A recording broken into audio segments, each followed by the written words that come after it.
What is up, everybody? Welcome to Against the Spread. I'm Joey. We're going to do something a little different this week. It is the divisional round of the NFL playoffs. We have Tyler and Shane here. Guys, what's up? Yo. What's up, Joey? I love the intro, man. Love the energy. Let's get it going. What's up, Joseph?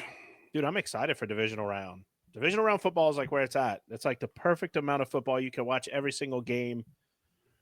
Speaking of every single game, we're going to go ahead and just get this ball rolling.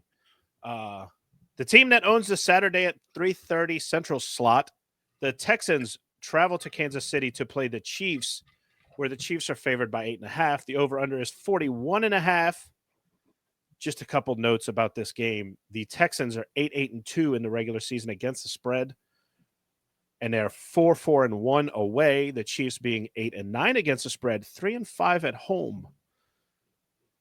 Kind of get you a little more of an idea of how you could bet if you think history is what will carry you through this weekend. The common opponents that they've both had this year, the Buffalo Bills, Houston beat them by 3. Kansas City lost by 9. Baltimore Ravens, Houston lost by 29 points, and Kansas City won by a touchdown. They both played each other this regular season. The Chiefs winning 27-19.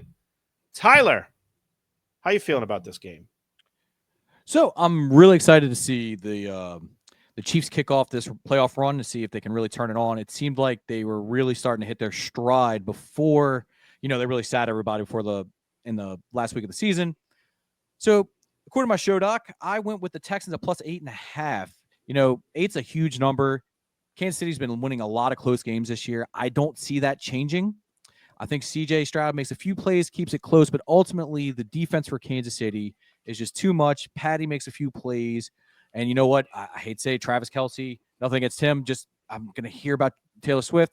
Travis Kelce's starting to come on a little bit as well. This just feels like it's going to be a good game, but I think the Chiefs win overall by 7 points. So give me those 8.5 with the Texans, and I'm going to take the under on this one. And I do want to note the weather for this game because Joey, I just know how much you love your weather stats. I put it on the show doc just for you, baby. It was it's going to be 23 degrees with 0% chance of precipitation, so it should be clear, but cold as all hell. So I see a lot of running. It's not going to be fun catching the football. Give me the Texans plus 8.5 in the under. Shane, what you got?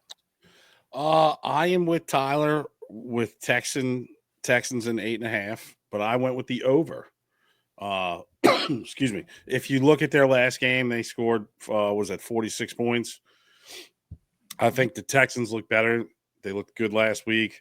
I think the Chiefs have been hitting their stride. I think it'll be a little bit more high scoring game than last time, but I do think Chiefs win this game, but the Texans will keep it close. Yeah, I do want to shout out the Texans defense. My goodness, God bless you.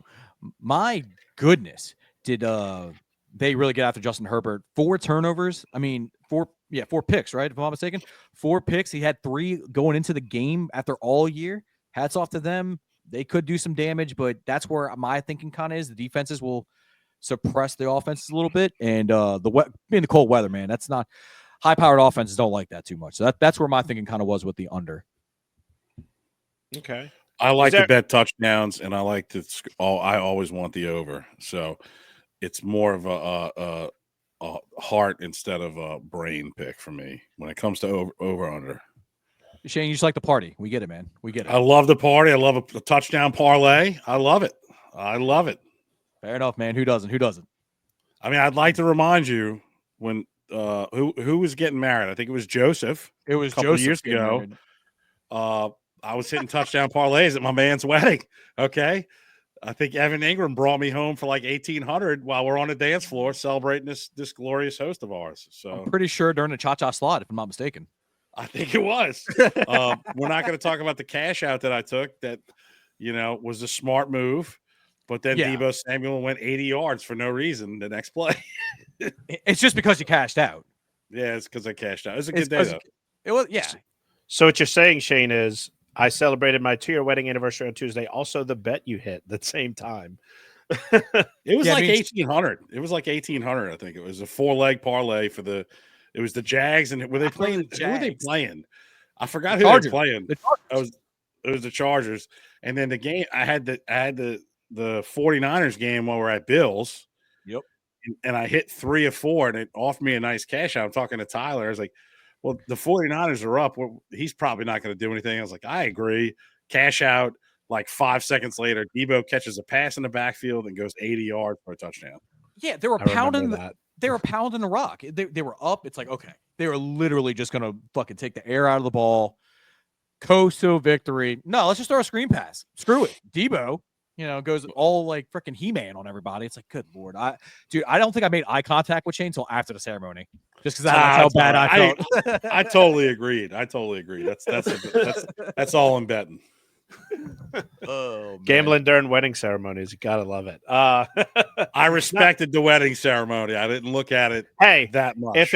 If it helps my friends out, they can gamble during anything. Wedding, baptism, funeral. If it's going to help my friends out, go ahead and do it. Well, can I ask your wife that though? What's that? No, we don't. We don't need to do that. Listen, there's a recording here that says you can do it. Oh, this is brave. This is going to be used as Yeah, evidence for the trial. I can't wait to meet our next against the spread host after Joe gets right? murdered. We let him host one time, and it's going to end his marriage. Listen, 2 years strong. She hasn't killed me yet, so I feel like I've done something right. Oh my God, 2 years. I'm going on 4. Anyway, anything more in this game, gents? No, I think we're talking about our wives now, so I think we're pretty much past this, guys. Yeah, it's probably going to be, I would say, probably the easiest game to bet this week. I don't know if y'all would agree with me or not. It's close. It's close. Yeah, I would say if I had to pick one. Yeah, if I had to pick one, that would be this one. What would y'all say the second one would be? There isn't one. There isn't one? At least in my opinion, there isn't one. No. Yeah, I think this is the easiest. I think let's go to the next game where it's a hometown favorite of ours with Jaden Daniels at quarterback, the Washington Commanders, taking on the Detroit Lions at Ford Field. Lions 8.5-point favorites with the over-under at 55.5. The Lions are 5-4 against the spread at home. Washington is 4-1 away. Common opponent that they had, Arizona. They both beat them, but Washington won by 28. Detroit won by 7. Shane, how you feeling? Well, I think the Lions will win this in a close game. I think it could be a shootout with the teams. But I'm taking Jaden Daniels. I think is going to keep playing strong. I think he's going to keep it close. So 8.5 points.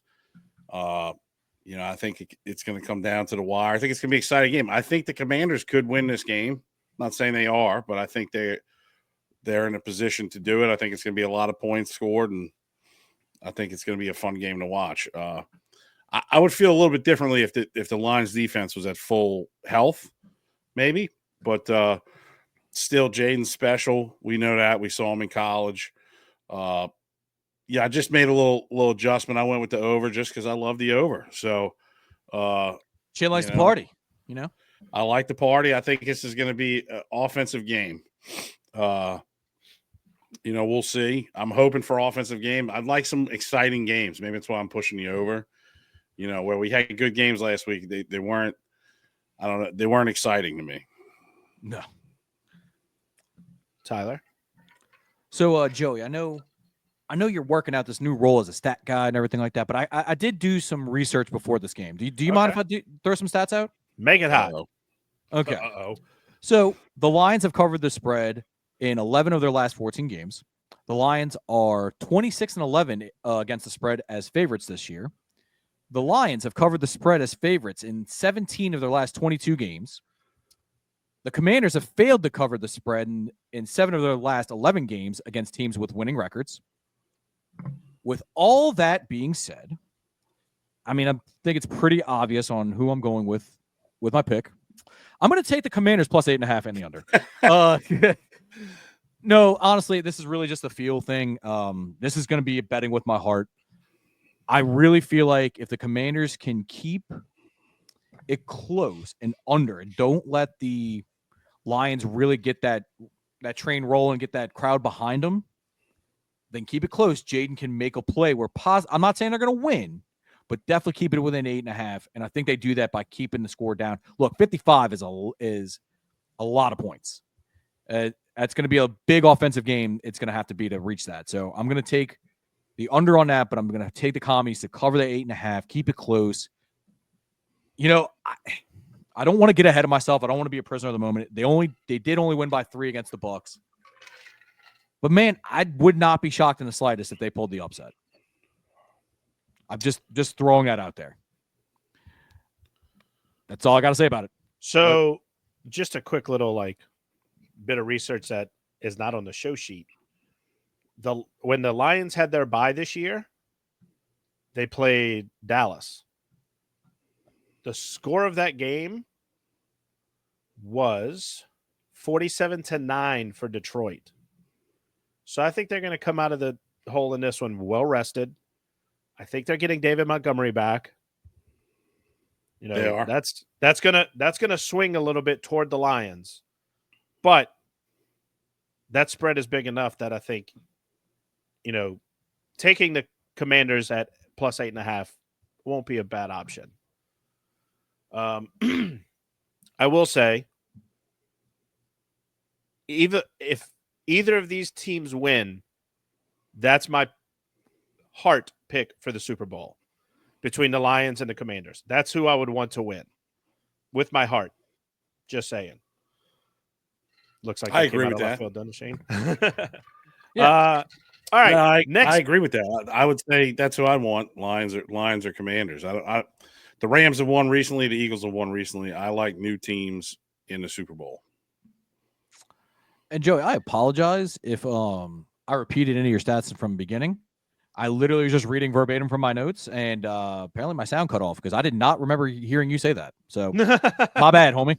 You're all good. Hey, this is a new era for ATS.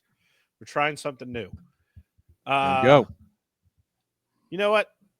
Let's leave the friendly confines of Ford Field and let's go to the not so friendly confines of Lincoln Financial in Philly, where the Los Angeles Rams will take on the Philadelphia Eagles, who are 6.5 at time of recording. Over under is 44.5 temperature. It's 36 degrees with a 30% chance of precipitation. They don't have many common opponents, only Green Bay and New Orleans. LA having lost to Green Bay by 5 and beating the Saints by 7. And then Philly having played Green Bay twice, once in that, I would say, awful game in Brazil where they won by 5 and the win in the playoffs by 12. And that game that I think turned the Saints season around in a bad way where they won by 3.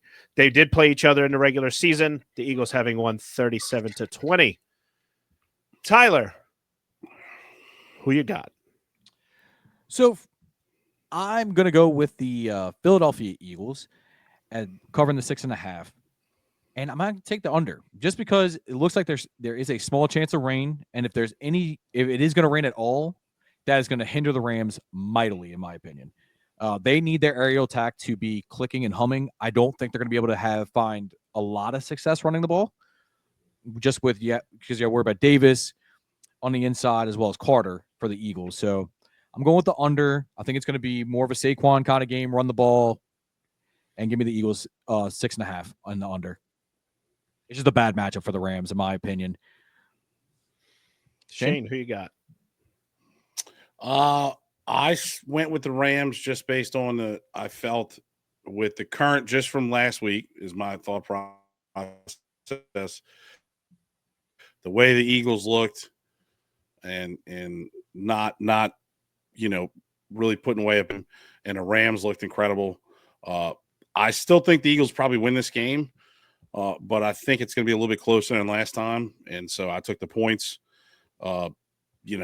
Barring the weather can clear up, I still think they can cover a 45-point spread with those two offenses if they're playing, So that's kind of just where my thought process was. I still think the Eagles will probably win this. I just think it'll be a little bit closer this time around. So the Rams riding that momentum from last week. Shane, do you think that it was less about how good the Rams were and more about how bad Sam Darnold was last week? Ooh, I man. don't. No, I mean, at the end of the day, if you look what that Rams defensive line did, I think he threw the stat out. He had 9 sacks. I mean, he wasn't like throwing picks like bad errant throws. My biggest critique is he wasn't moving up in the pocket enough like he did in previous games. Like, he had no time to throw. They couldn't get in a rhythm. The Rams did a really good job of throwing him off. They played double coverage on Jefferson, so his first look was always taken away. If you don't have time to look for your second look, then I'm not a Sam Darnold like believer by any means. I think he's an average quarterback who's had a good roster around him, but I think the Rams just came out and looked incredible.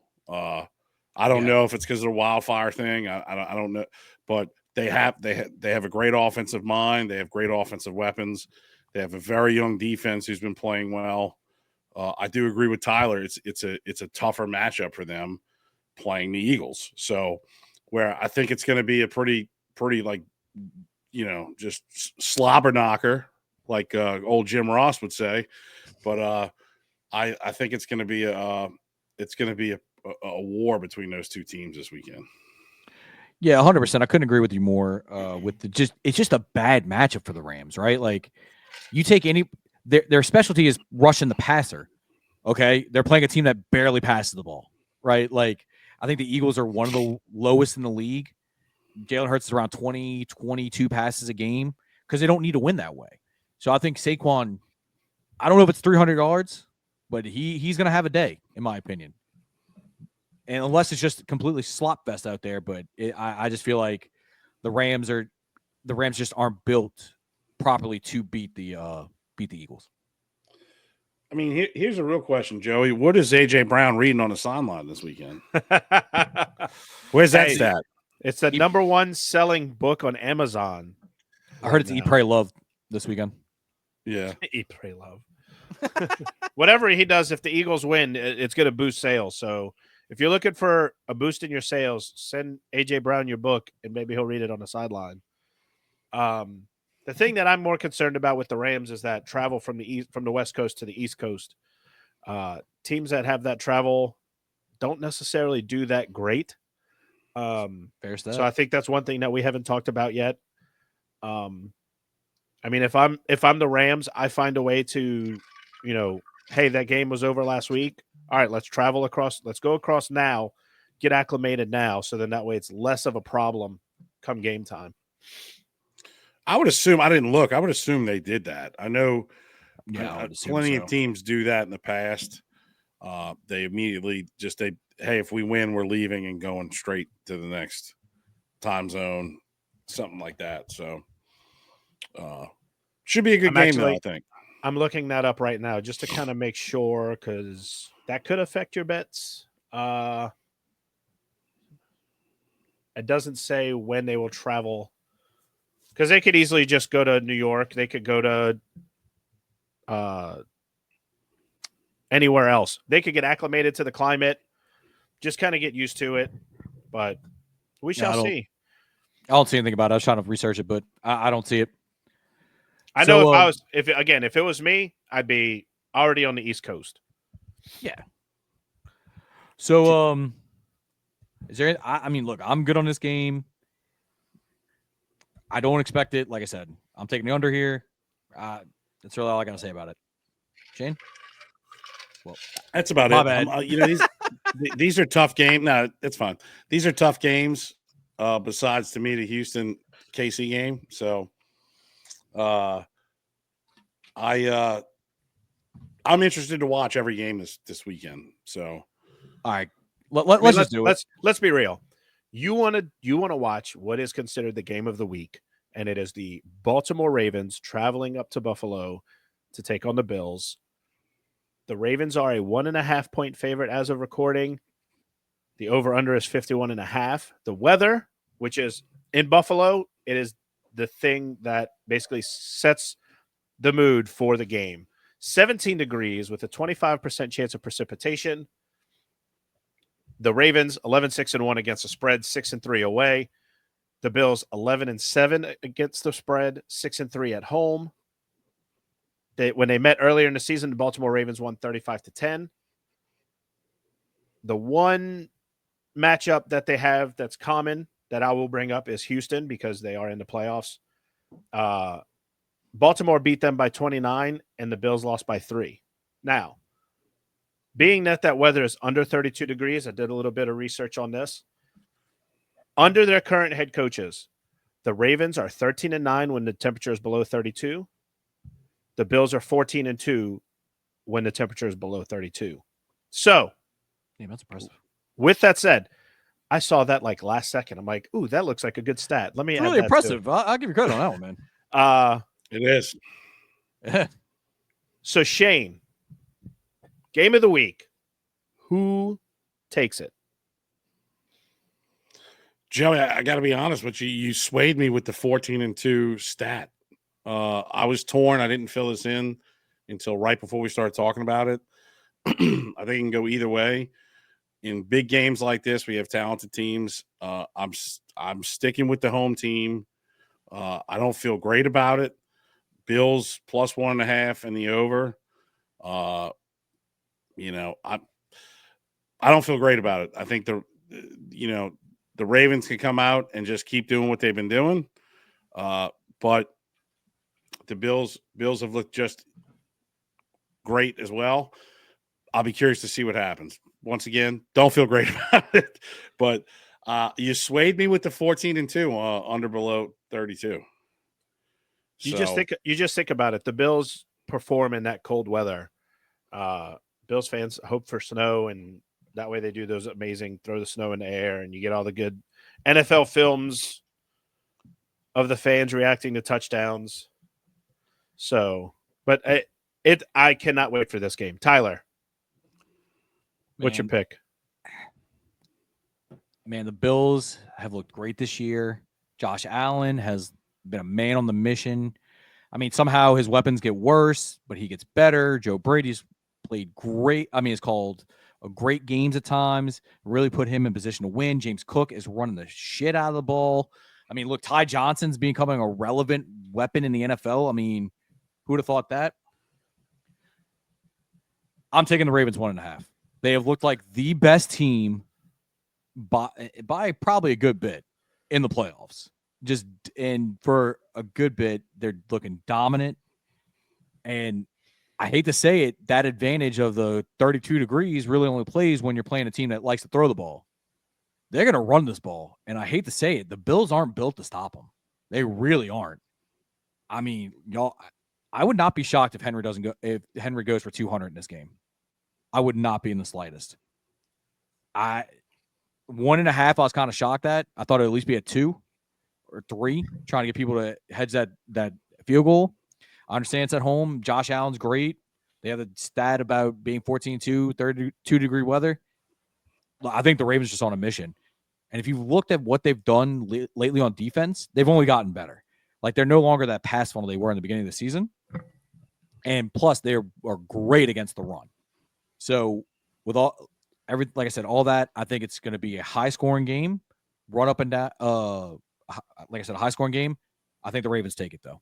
That is just, I think they're on a mission, and the only team that's going to stop them from making the Super Bowl is going to be the Kansas City Chiefs. Just the way they've looked recently. I will say that I just I have the game up on ESPN, the preview, and they did move that line to -1 for Baltimore. Wow.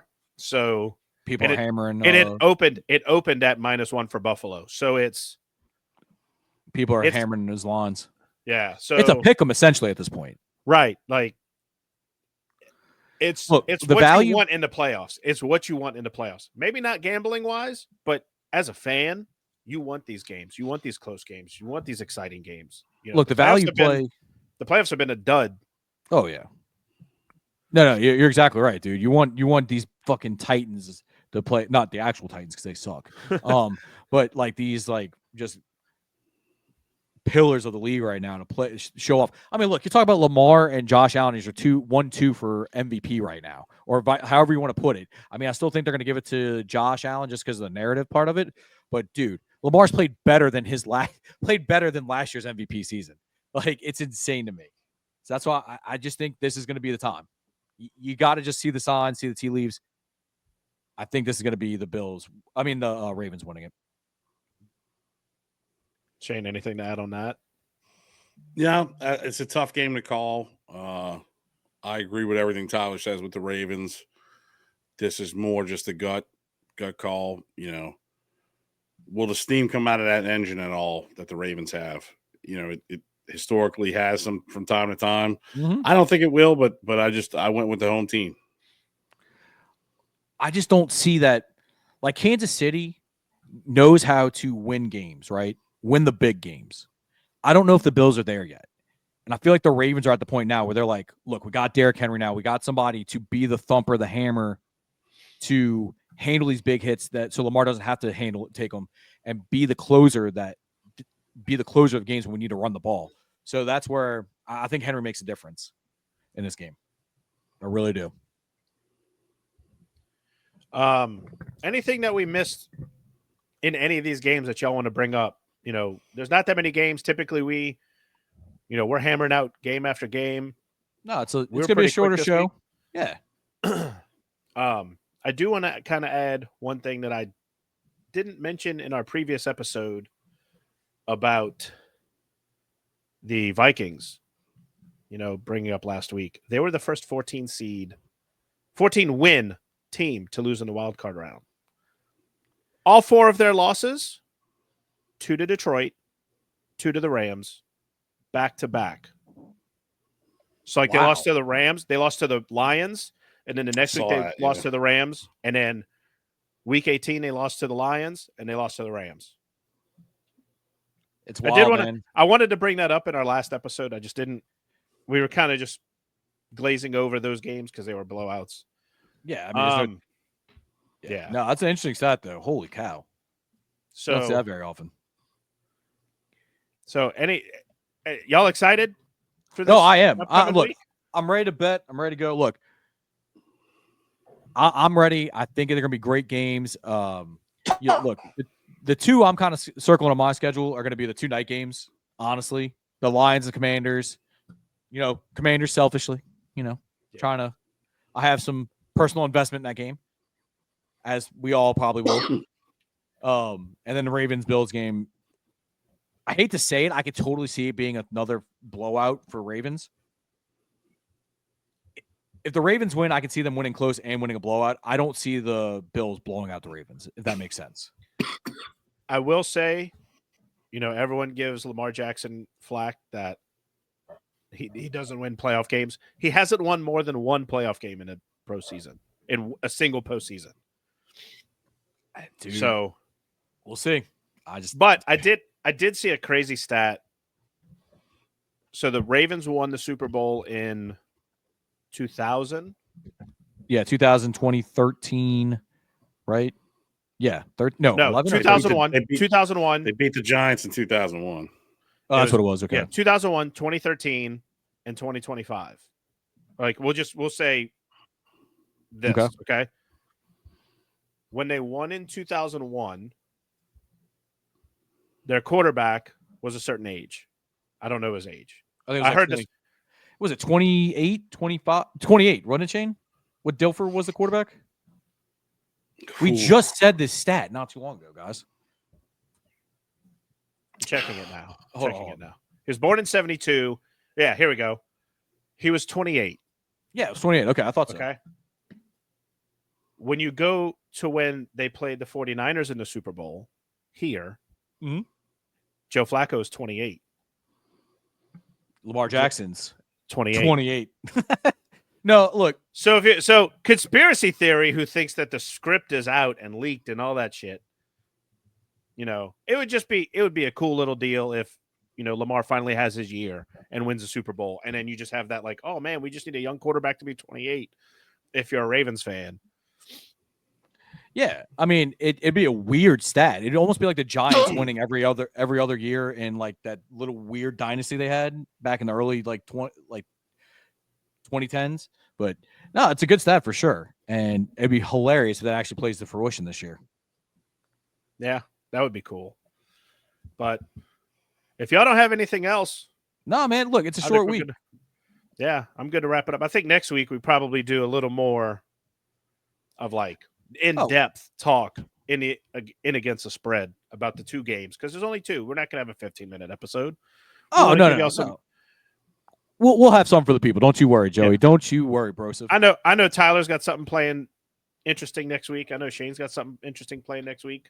Look, we're pitching stuff left and right. We have new episodes. For fans of Fantasy 365, it's coming back. Don't y'all worry. We did that first episode just to recap 2024. Shane, I know you're really excited about that one. That's kind of where your baby on that. So tell the people, give them a little preview of what you think what we're gonna be doing on that one. So we're gonna have a couple things that's gonna be coming your way. Fantasy 365. We're gonna look at some draft prospects. Give kind of our assessment of top 5 at position. And then, going into the off season, we're going to have a little doctor in session, looking at some dynasty rosters and how myself and Tyler think they should maybe go moving forward, just to give some outside advice. I think we're going to look at Joey's team first. He's volunteered as tribute. I mean, I did finish dead last in the league. But see, those are the funnest ones, though. We can start the rebuild for you, buddy. Yeah, well, I mean, you tanked to get the first pick, Joey, because you're rebuilding, so that's okay. Yeah, it's okay to finish last. I'm rebuilding in a 2-year-old league. Right. I didn't say that. You said that. I was trying to be nice. You kind of got on the sword there. So. I gotta be truthful. I have to be believable. So we've got some fun stuff coming up. I'm excited. Oh man, yes we do. And then when we talk about real NFL draft too, don't worry, other sports we are going to talk about, y'all. I promise. Joey's been chomping at the bit. He's got some great ideas of segments and everything for soccer, hockey. Look, Shane's going to be cooking up baseball. Look, we got everybody covered. We're even going to be talking NBA. We're really excited here at the Noble Steady Sort of Sports Talk. But for right now, we're going to sign off. Forgive ourselves for not bringing up NBA first. We're kind of sore right now as Pelicans fans. Yes. But until next time, take it easy. And later, everybody.